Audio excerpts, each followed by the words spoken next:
Earlier this year, the whole world was reminded of just how fragile democracy is. We all saw the scenes on television of rioters here in the US storm the US Capitol.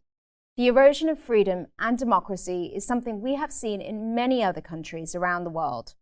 Joining me to discuss this further is András Simonyi, the former Hungarian ambassador to the US, Nathan Law, leader of Hong Kong's umbrella opposition movement and a former member of parliament, and Dündar, a Turkish journalist who was arrested and forced into exile for his brave reporting that exposed the Erdogan regime's involvement in arming Islamist rebels in Syria. So I want to start by asking each of you, when was the first moment that you realized that democracy was slipping away in your country? Nathan, let me start with you. Thank you. Well, Hong Kong has never been a democracy, but I've encountered one rather personal incident that reminds me how fragile our system and the spirit of democracy is. So in 2016, I was elected as the youngest ever parliamentarian in Hong Kong at the age of 23. But after I assumed office for 9 months, the Chinese government issued a reinterpretation to apply to our constitution and to apply new restriction on our oath-taking ceremony and to apply it retrospectively so that they could make my oath-taking session invalid. So that after I assumed office for 9 months, I was disqualified and more than 50,000 ballots were cast into the rubbish bin. So you could really see that under authoritarian regime, even though we've got the veil and in the semi-democratic system, the Chinese government could demolish them very easily. And for me, I was disqualified regardless of the so much support from the people. So just for some of our viewers here who might not know, so Britain handed over Hong Kong to China in 1997. And as part of that, they were supposed to be certain freedoms that were guaranteed. Tell us a little bit about what was supposed to happen versus what actually happened in reality. Yeah, in 1997, Hong Kong was handed back from the British government to the Chinese government under the system one country, two systems. Under this framework, Hong Kong people shall enjoy its freedoms, democracy, rule of law, and autonomy, which means that Hong Kong people rules Hong Kong, and our internal affairs are not intervened by the Chinese government, except military and diplomatic ones. But increasingly, China has been interfering in our internal system and also depriving us from our basic rights. For example, freedom of speech, freedom of assembly. And for Hong Kong now, the one country, two system basically turned into one country, one system. And Hong Kong is becoming another ordinary Chinese city. So that is why Hong Kong people march down to the street to defend our freedom and to pressure the Chinese government to do whatever they have promised. So, Jan, I want to come to you. In Turkey, similar to Hong Kong back in the day, everybody thought that this could go one way. 20, 30 years ago, Turkey was a darling of the West. It was looked at as a template for how a secular democracy could work. What went so wrong? Well, the moment I start worrying about Turkish democracy was the first shocking interview of Mr. Erdogan was published when he was elected as the mayor of Istanbul back in 1996.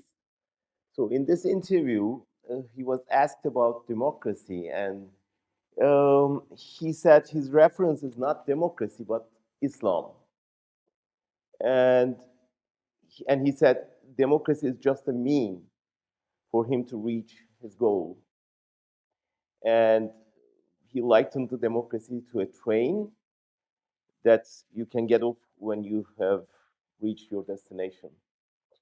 So, I mean, that was clearly a message that he would use democracy to destroy it. And this was the moment I realized that we have faced with a danger, a present and clear danger for our democracy.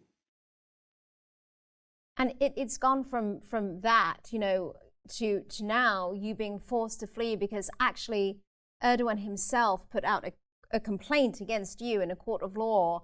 And as this process was going out, I mean, you were nearly assassinated as you came out.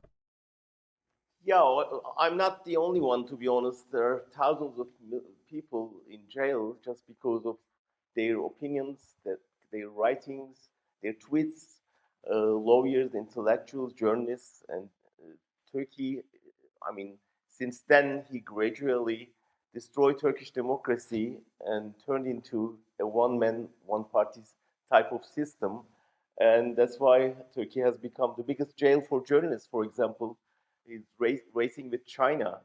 And that's, of course, unfortunate because my country was not, of course, the democracy was not back then was functioning well, but now it's at the age of destroying it. So it's interesting with democracy slipping, there's lots of similarities, although the cases are very different, but it's the erosion of a free press, a weaponizing of a judicial system. András, coming to you, Hungary is slightly different because it is in the European Union. So technically it is a democracy. So when did you first realize that democracy was slipping away in Hungary? Well, first of all, I'm not supposed to be sitting here. 30 years ago, Hungary was thriving, democracy with a bright future. And Hungary was showing the way for others. But it's a cautionary tale of how easily a democracy with all its institutions can slip away and how you can demolish democracy in just a couple of years. You're quite right. Hungary is a member of the European Union. It's a member of NATO. And my deepest disappointment is that in itself did not protect the country from sliding towards what I would call a hybrid system. It's not a dictatorship. It's not yet an autocracy, but it's a borderline autocracy. 11 years ago, there was an election in Hungary where the party of Mr. Orban, Viktor Orban, won the elections by 2/3 majority. And I heard him speak after he had declared victory. And I said to myself, this man is never going to let go again. That was the moment when I realized that sooner or later, Hungary is going to slide in this direction. That's where we are. It's interesting, though, because there's some people who say that you can't compare Hungary to Turkey or to Hong Kong because it is part of the EU. But you say that Orban is actually much more sophisticated than people give him credit for. Why? Orban is a smart guy. And Orban is my personal biggest disappointment. In 1989, I was with Viktor Orban in Spain at a big peace conference in San Sebastian. That was exactly the days of the Tiananmen massacre. We demonstrated together. He was a Democrat. He was a liberal. And never in my dreams would I have thought that this extremely smart and bright guy would lead the country in this direction. Fast forward, I have to say that he is brilliant. Unfortunately, he is brilliant. And I would also agree that you cannot compare Hungary to Hong Kong, but you can definitely compare Mr. Orban to Erdogan. You can compare him to Vladimir Putin. Or recently, he's become a great fan of Xi Jinping. So while the country is not there, and I hope it will never get there, but Mr. Orban can be compared to these people. They all want power, and they all want to stay in power forever. We've seen protests in all three of these countries. In Hungary, people have been out on the streets. In Turkey, we've seen so many people out on the streets, many of them who are now in jail. And I mean, in Hong Kong, the whole world saw, especially in 2019, the constant protests that became very violent. In each case, the West has been slow to act. And why do you think this is? Nathan, let me start with you. Well, I think that is complacency and a false perception on China's future on hand for the past 2 decades. The global democracy decline has been ongoing for 2 decades. And last year, it was the very first year since 2001 that there are more authoritarian institutions than the democratic ones. So the rise of the Chinese authoritarian expansion plays at this big backdrop.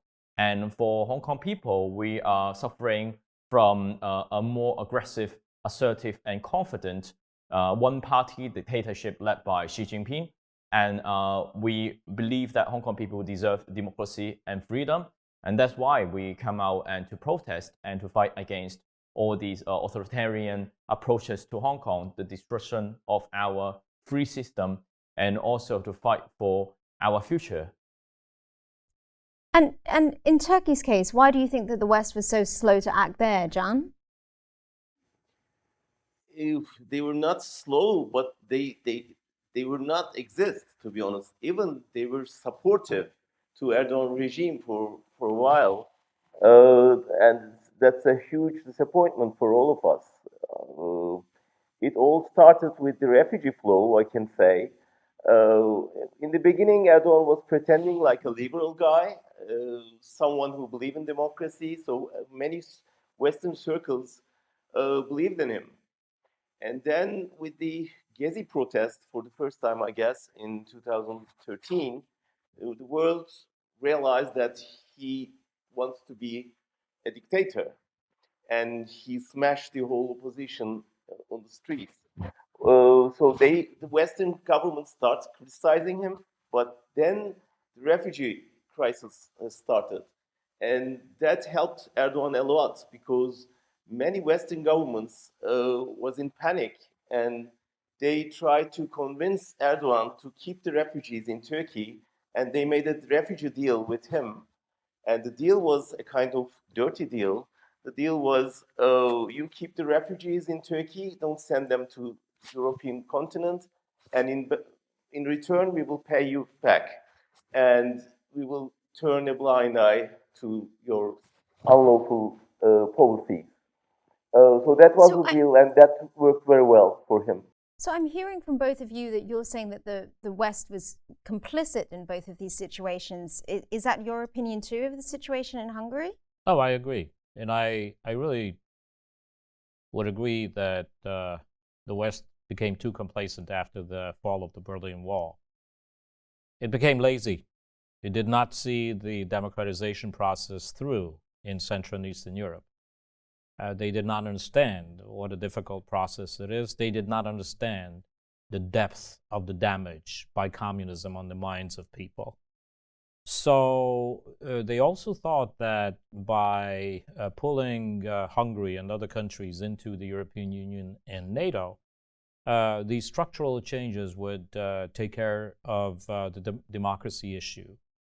And so, therefore, I would say that it's not understanding the situation, but also because that was the easier way to deal with it. But I'd also add that they have been outsmarted by Mr. Orban. Viktor Orban understands the way the West thinks. He understands that the first reaction to crises of the West is appeasement, and he's very good at doing this. I just want to add one thing that where I myself was wrong. I thought the European Union would actually be more helpful in protecting democracy, and I did not see that joining the European Union actually weakened the immune system of society to fight back early enough, because they thought that the European Union would push back harder, and they actually believed the rhetoric, which was just rhetoric, that they would do something about this. And by now, I'm afraid it's too late. But does it come back to this idea of is democracy is a political idea? But in reality, is it just about trade relations? Is it, for example, Hungary, the auto car manufacturers, there's trade between Hungary and Germany. So is this potentially why trade is actually becoming more of an issue than the political idea of democracy? Can you tell me a little bit about your views on that? Well, let me be brutally honest. Germany bears huge responsibility for what's going on in Hungary. It has been shielding Viktor Orban within the European Union. The interests of German auto industry has always come before Hungary's democratic interests. So yes, there are people who say, yeah, it'll be all right. Don't rock the boat. And sometimes I have the feeling that policy towards Hungary are not made in Berlin, but made in Munich and Stuttgart, where the big auto factories are located. So I have to play devil's advocate here, because it's an interesting point that you raise. But from the EU's point of view, from the West, and to all of you, really, it's like, isn't there a school of thought that it's better to keep Hungary within the European Union rather than push it towards Russia? I could say the same thing about Turkey. The European Union wants to keep deals and keep this relationship with Turkey rather than have another Iran or allow Iran's sphere of influence. And in Hong Kong, it's like this battle with China. I mean, let me start with you, András, but what do you say to that? Well, there comes a point when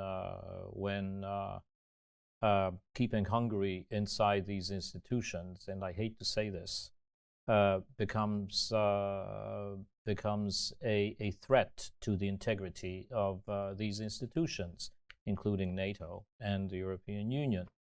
Hungary is slowly becoming the Trojan horse for Xi Jinping and Vladimir Putin inside these institutions, and that's the point where both NATO and the European Union needs to get tougher, not in the interest of Hungary, but in the interest of its own integrity and future. So my argument is this cannot continue forever. By the way, this should have been done sooner. Viktor Orban is not a fool. He understands that he's only interesting to Xi Jinping and Vladimir Putin as long as he is inside these organizations. Once he's outside NATO, once he's outside the European Union, Hungary is just a tiny, tiny little country nobody will care about. So you don't think that if the European Union did take a hard line on Hungary, that it would push them? No, I don't think so. I think he would want to remain in the European Union. More importantly, the majority of Hungarians want to remain within the European Union. So I don't think Viktor Orban would ever go that far. But he loves the idea that he's not being tested. That's very interesting. Jan, I want to put the same question to you. I mean, there is this argument that, the EU wants to keep friendly relationships with Turkey, so as not to push them into the sphere of Iran, China, Russia. And therefore, this refugee deal that you referenced earlier is part of that. It's, better the enemy you know than the enemy you don't. I totally agree with Mr. Ambassador. The big companies doesn't want Turkey to, of course, to be another Iran, or they don't want to push Turkey towards Russia, but they don't want Turkey in the EU. So Turkey has been seen as a guardian of European Union at the border of Russia, but they didn't take Turkey as a member into the European family. So what we know is free market would require free society, right? That was the theory. But in the end, what we see is they prefer a kind of stable countries. Stable means not necessarily democratic countries. You can be a stable country with an authoritarian rule. So I guess I'm afraid they prefer countries with authoritarian rulers, which was easy to convince to, instead of chaotic democratic regimes with coalition governments and too much bureaucracy, etc. So they start dealing with authoritarian leaders easily, and that means a kind of security for their investment. And I'm afraid they were ready to sacrifice the values of the democratic regimes for their interests. And Nathan, do you agree with what Jan just said? Do you think that the West is almost sacrificing Hong Kong's democracy in order to maintain a relationship, a trade relationship, a political relationship with China? Well, I think the West does not intend to sacrifice Hong Kong, but in reality, their appeasement strategies towards China for the past couple decades indeed created that result. There had been a dominant theory about China since the West started to rebuild its relationship with the regime in the 80s. That is the modernization theory. When China's economy grows, when its middle class grows, when the demands for rule of law and an open society grows, then it will step into a modernization, democratization, and liberalization path, just like its neighboring countries, South Korea and Japan. But in reality, the West basically had the wrong perception. And the way that they appeased China to engage with them and to provide all the necessary needs, including access to WTO and all the technological advancement strategies to them, became the fuel and resources for them to grow much more authoritarian. So I guess these misconception and false prediction to the path for China really grow their aggression and is also at the cost of Hong Kong's future and democratic institutions. So for me, it's rather a wishful thinking from the West that created the whole situation. And for now, they should really act much more assertively and to hold China accountable. It's the time that we should act instead of just letting China do whatever they want. And it's the time that we seriously put human rights and the freedom situation in the country in front and center of our policies, including in trade, in investment, and also, of course, in human rights policies. I think this is the time the West should act and should erase those complacency. No, I'm hearing very similar things from all of you in each of your individual countries. It was appeasement that came first from the West, and then it was just too slow, and it allowed the leaders to actually outsmart them or gain more power or gain more autocratic tendencies. So with the benefit of hindsight, Nathan, concretely, what do you think the West could have done differently that would have led to a better outcome today? First of all, we need to have a more accurate understanding on what's China up to, instead of just thinking that it's a benign peacemaker and it's a country that just focuses on their internal affairs. We need to increase the expertise on understanding the dialects, the culture, and the way the Chinese government is speaking. And the West countries should really equip with a thorough understanding of how they infiltrate into our system, their espionage activities in our country, in order to block their ideological expansion and to protect the democracy system from being dismantled and discredited inside out. Finally, we should form alliance as soon as possible and to see the decline of global democracy as one of the major global crises, just like climate emergency and a public health pandemic, in order to tackle it with the effort of every single democratic country. People suffer under authoritarian regime. In Xinjiang, millions of people are being locked in concentration camp and in forced labor. In Myanmar, people dying, protesting on the street. These are appalling incidents, and we should really act by consolidating our efforts and to create an alliance to tackle it. Otherwise, it will be too late, and people in democratic countries will also suffer from these authoritarian influence. Jan, what do you say about what could the West have done differently in Turkey to lead to a different outcome? So Turkey is the only secular country with a huge Muslim population. So it's a unique model that can provide the world a different approach. So Turkey's first application to be a member in the EU is as old as me. Unfortunately, we've been waiting for the decision of Europe for almost 60 years now. And if Turkey has become a member in EU, let's say 50 years ago, that would have changed everything. The destiny of Turkey has become can be a very impressive model for the rest of the Muslim world. And we can show the world that Christians and Muslims can live together find solutions to the problems of the world together.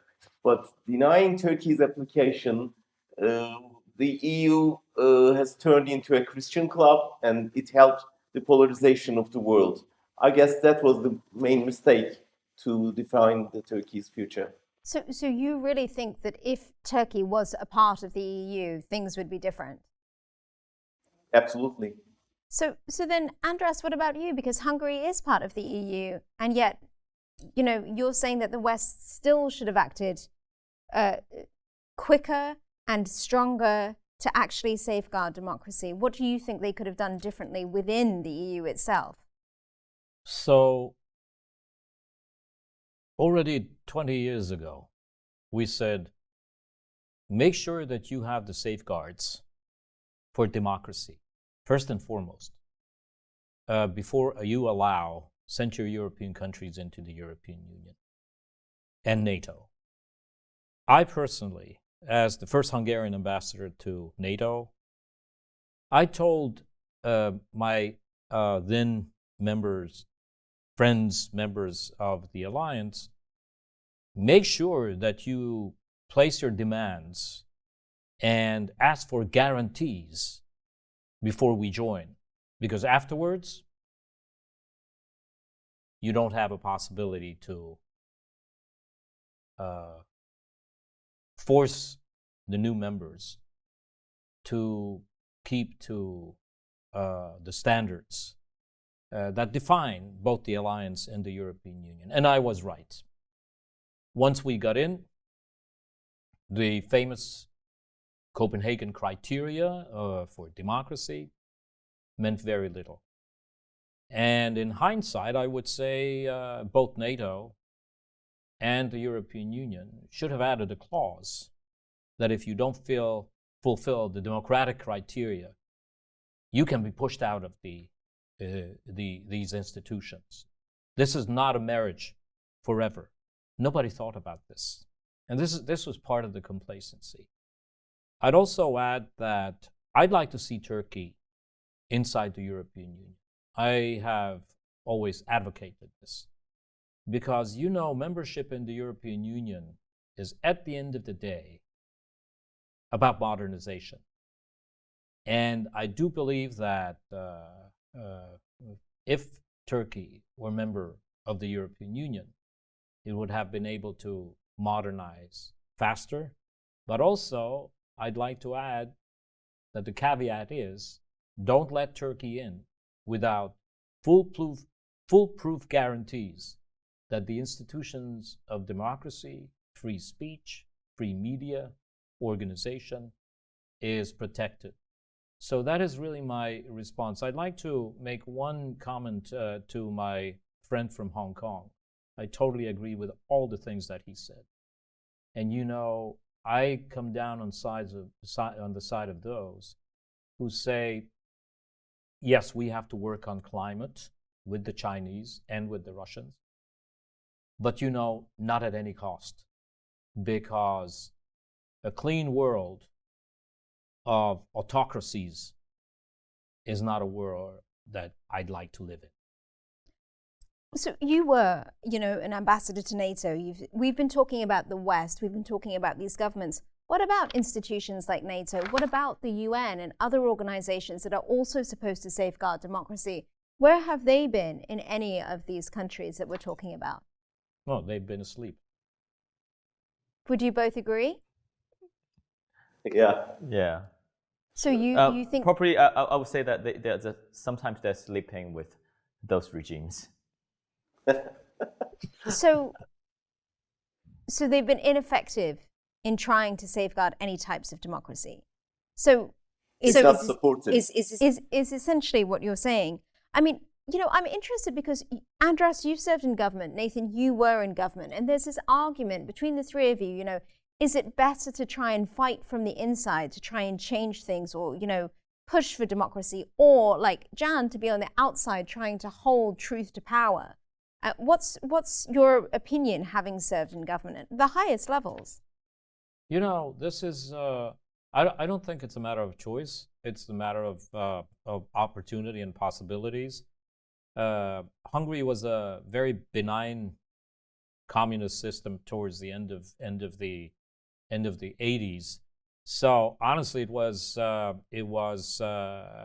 relatively easy choice for me to go into government and then try to change things from within and hold hands with those who were fighting on the outside. And we used to joke with each other and say, if this goes wrong, we'll both be, or we'll all be in prison, and it will be the same prison, whether we were serving in the regime or we were fighting the regime outside. So I'd say that, but there comes a moment in the evolution of dictatorships when it's totally, almost impossible to do anything from the inside, and so it all really depends. It really depends on the situation. I didn't want to be a hero. I just wanted change. The people who are fighting on the outside didn't want to be heroes. They just wanted change. Heroes are not made. Heroes happen, and this is the way I look at it. The dichotomy whether to fight inside or outside. It's interesting. And Nathan, what about you? I mean, you've been on both sides. Did you find that it was more effective being inside government trying to change it, or on the outside? Well, I would say that if we want to achieve changes, both sides matter. It doesn't mean that we do not need either side, but it means that in what time that for me as an activist that I should be in that position. If you look at the situation of Hong Kong governments, they have been reshaping the whole election and really making the whole election into a selection and making our legislative council into a rubber stamp chamber. At this period of time, I don't think there is any meaningful participation in the legislative council, because any participation will only grant legitimacy to the council. So for now, it's better for us to organize a protest outside. But of course, we all understand for every single ending of authoritarian regime or dictatorship, there must be elite deflecting. There must be certain cracks and divisions inside the ruling regime or conglomeration. And those are also the factors that we need to take into consideration. But for me, it's just not my role. We have to understand that there are lots of people in the same fight, and we stand in our own position and to play our utmost influence. And Jan, you were on the outside trying to hold truth to power, trying to expose what the government was doing. Obviously got you nearly assassinated and thrown out of the country. But did you find that being on that side was more effective? Well, I can't say that because it's difficult to it's unsparable. Let's say they are being inside and outside so interrelated. Being inside in Turkey means really inside in jail. So if you criticize the government, you can find yourself in jail the next morning. So it's not easy to criticize the government in such a country at the moment. So that's why, of course, at least we have a freedom to talk and reach our audience in Turkey freely from outside. But of course, there must be a strong desire for freedom within the country that we can support from outside. So it's like global warming or climate change. There are no boundaries between inside and outside when it comes to defending the democracy. And so now that you are outside the country, you've gone from traditional journalism to using different forms of media and now making documentaries to try and teach people or expose what's actually happening. How effective have you found that medium to be? Very, very. To be honest, now we have two functions. One is to try to explain the world what's going on in our own country, and at the same time trying to reach our audience within our own country. So to convince the Western world that Turkey needs help and Turkish people are really suffering and resisting and need the backing of Western people is one side on one side, and on the other side, as the media is almost fully controlled by Erdogan, now we have a kind of exile media. So mine is a radio station in Germany, and we are trying to reach our audience from afar. So we've spoken a little bit about like each of your countries, but a question to all of you. You know, there's lots of similarities here and there's differences. But what do you think is leading to this rise in autocracy all over the world? András? In the case of Hungary, I think we all underestimated the role of greed and the role of corruption in poisoning society. I think what really is driving Hungary towards autocracy is this constant hunger to grab more and more and more, and that is something that is very pretty special for Hungary. The one thing that we might or we should have mentioned at the outset is that with fast economic growth comes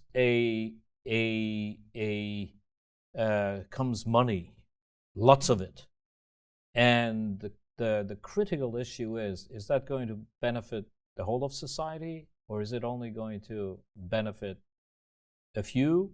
Because if it's going to benefit only the few, then it will also lead to a small circle that has the control over the assets. And from economic assets, there's only just a little step away to full control of the political assets. And would the other two of you agree? Like, what in your opinion is fueling this rise in autocracy around the world? My answer would be fear. Because with the rapid changes in the world politics, and especially after the Syrian war, with the flow of refugees, people in every continent, but mainly in Europe, starts complaining about the newcomers, and they are scared of losing their jobs, losing their country, losing their lifestyles, and the outsiders, the newcomers, the refugees has become an issue. And with this fear, in many countries, we saw people trying to hide under the shadow of a strong leadership, they think that he can or she can protect them. And it's a kind of this cloud of fear changed many institutions in Europe, and it's the same in Turkey, unfortunately. And you, Nathan? Well, my answer would still be complacency. I think large part of the world are being fooled by the Chinese regime.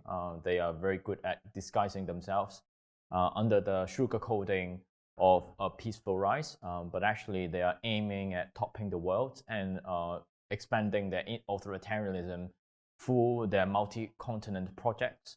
And the world has woken up relatively late until they have achieved so much, until the Chinese communist regime have grown into such a massive scale. And I think it really depends on whether the world now learns to cooperate to each other and to have a sense of danger that if they do not work together, then there will be serious consequence. I think besides that complacency, there is also a blindfold vision that they pretend that nothing is happening, but actually things are happening in front of them clearly. It's just a matter of disregards that they have cast to it. So we're hearing greed, corruption, fear, and complacency.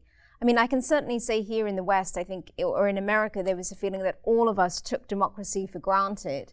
And so I'm interested to hear from each of you.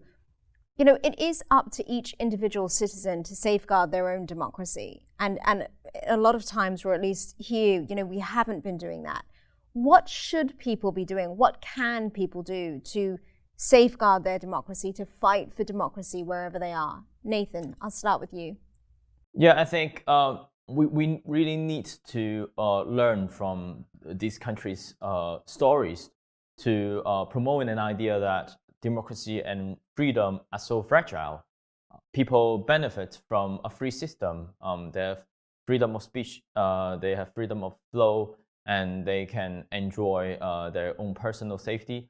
But those can fade in a relatively easy term. And to be honest, not many people living in democracies understand that point. So I think these stories are really valuable to be broadcast. And people, they should not only be the beneficiary of this free system, but also the guardians of it. The protection of freedom is not on the hands of the powerful people and the regimes, but on the hands of the people who are recognizing the fact that there are many demagogues and greed people that they want to reap the fruit of a free society and to stay in power forever.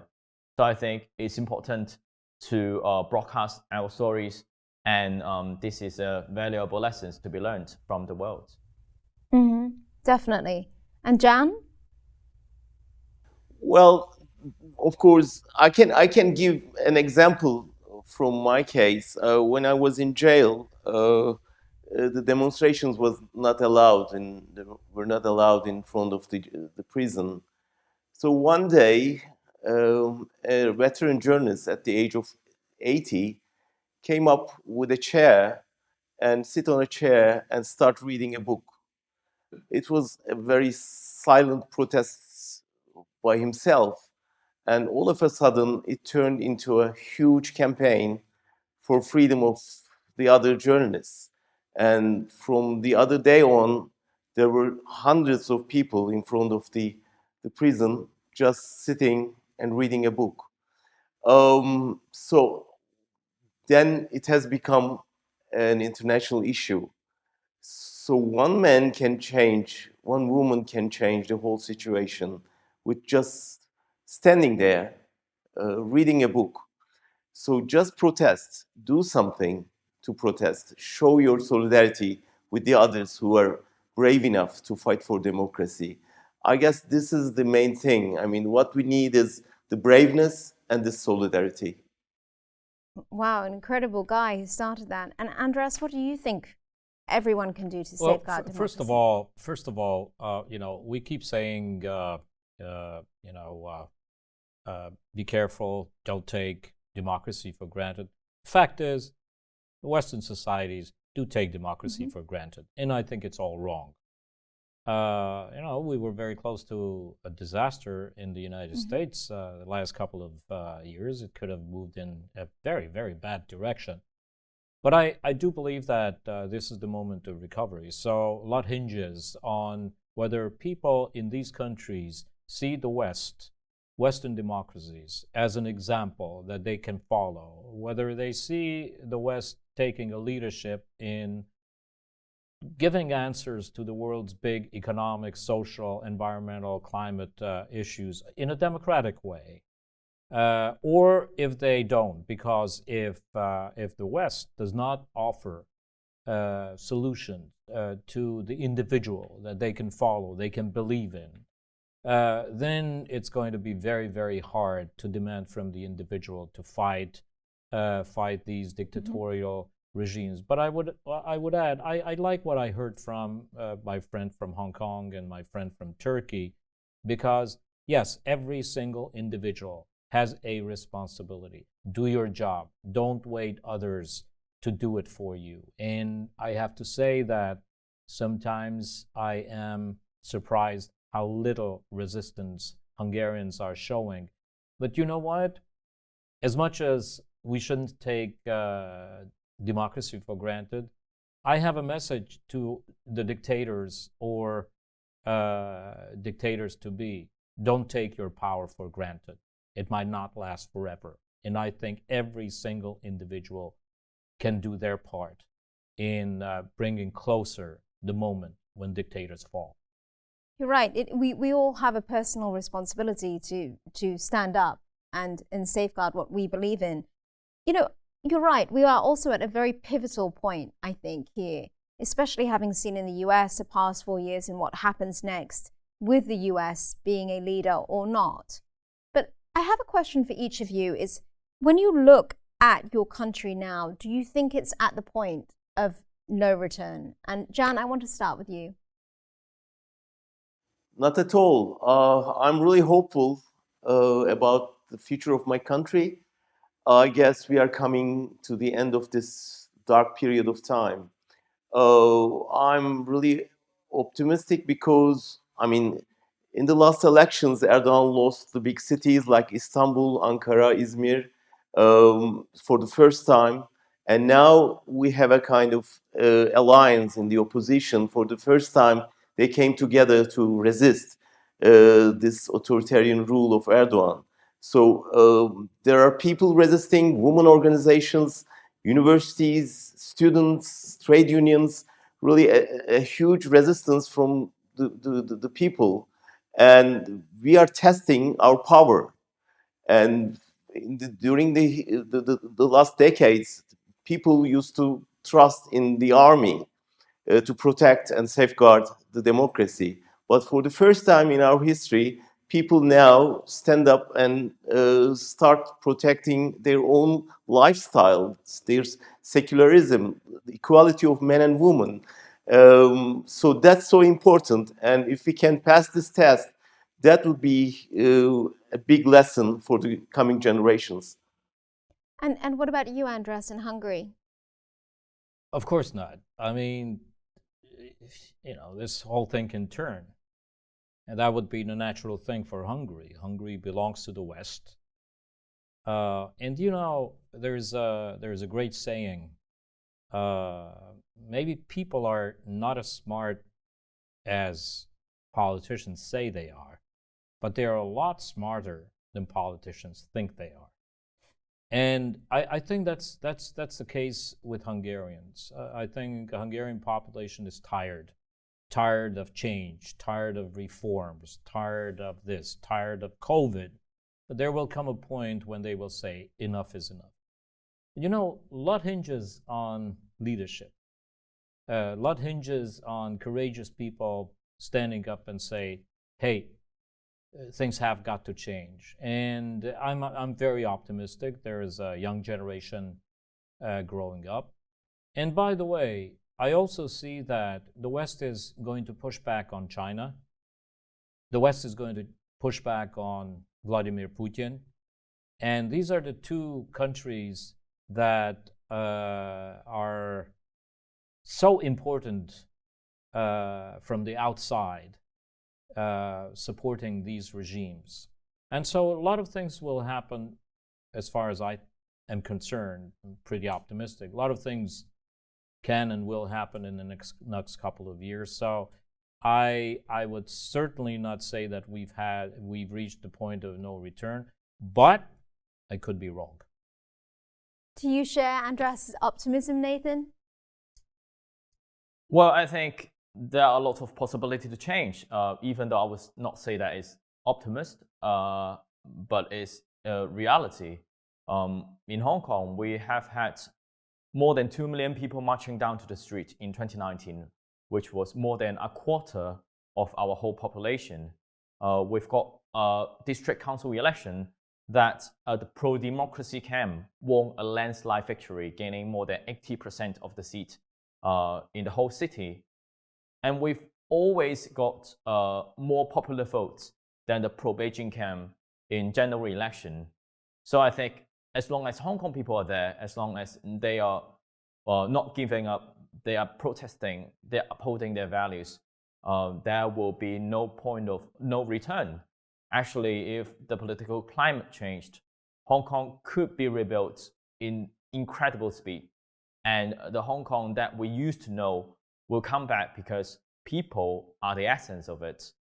So I think for the past 2 years of protest, more than 10,000 people are arrested, a couple thousand of them are in trial, and hundreds of them are in jail for many years, but their efforts will not go into waste. We will still be there, and as long as Hong Kong people are there, Hong Kong will be there. There will be a free and democratic Hong Kong in the future. I genuinely believe that. So if I was a genie and I could grant you 3 wishes, each of you, 3 wishes of 3 things that you wish the West would do before the end of the year to alter the course of democracy in your country, what would they be? Nathan? So first of all, definitely, the Biden administration is hosting the Democracy Summit, hopefully in this year. The issue of Hong Kong and issue of China should be the center of it, and people should work out a plan and a global agenda and working items in order to curb the authoritarian influence and to work together to craft a more democratic world. And on the other hand, they should really boost the democratic defense mechanism. One of the access of these authoritarian regimes is their misinformation campaign and their infiltration to democracy and to discredit them. So I think it's important that we really uphold scrutiny on Chinese enterprise, Chinese government individuals, and to block all their espionage activities and to uphold democratic values on their soil. And lastly, there should be more interaction with the Hong Kong exile community. We've got all the understanding of how China is invading the society, doing a lot of terrible suppression on individuals. Those experiences are valuable, and by interacting with us, there are more lessons to learn to understand how we can cope with the Chinese Communist regime. And András, to you, 3 things the West could do before the end of the year that would change what's happening in Hungary. Well, the preparation for next year's election is underway, and certainly the West should not interfere with the elections, but it should interfere in terms of creating a level playing field for everybody. That's not the case right now.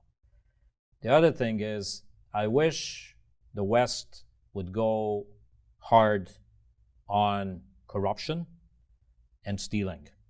It can do it.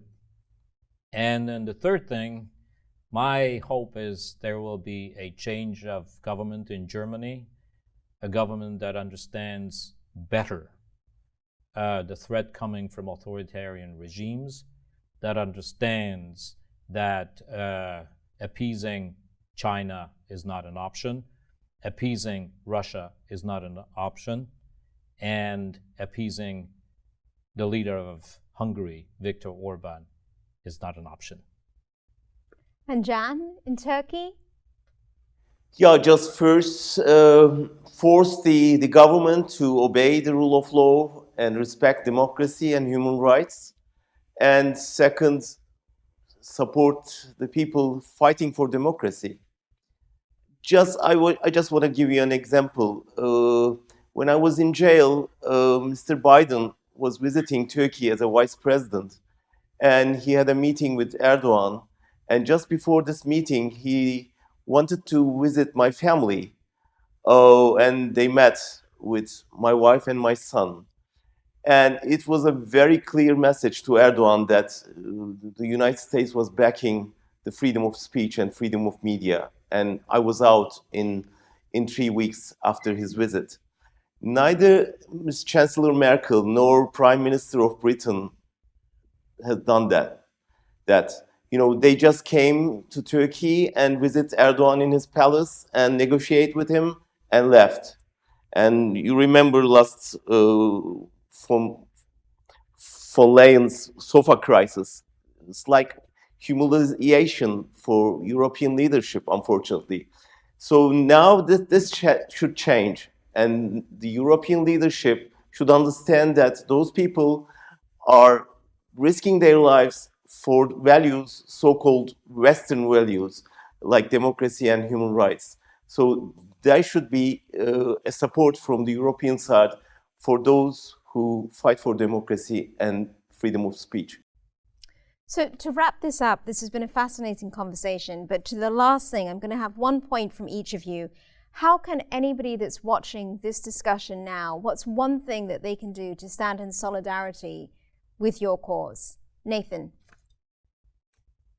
Well, the only one thing you could do is to stay focused on what's happening in those countries. It's not a vague action, but it's a habit that you could cultivate. Don't just look around you. Don't just look at your phone and all those amusement apps and clips that you are used to watch. Stay your attention to what's happening around the world, including in Hungary, in Turkey, and in Hong Kong. And Jan?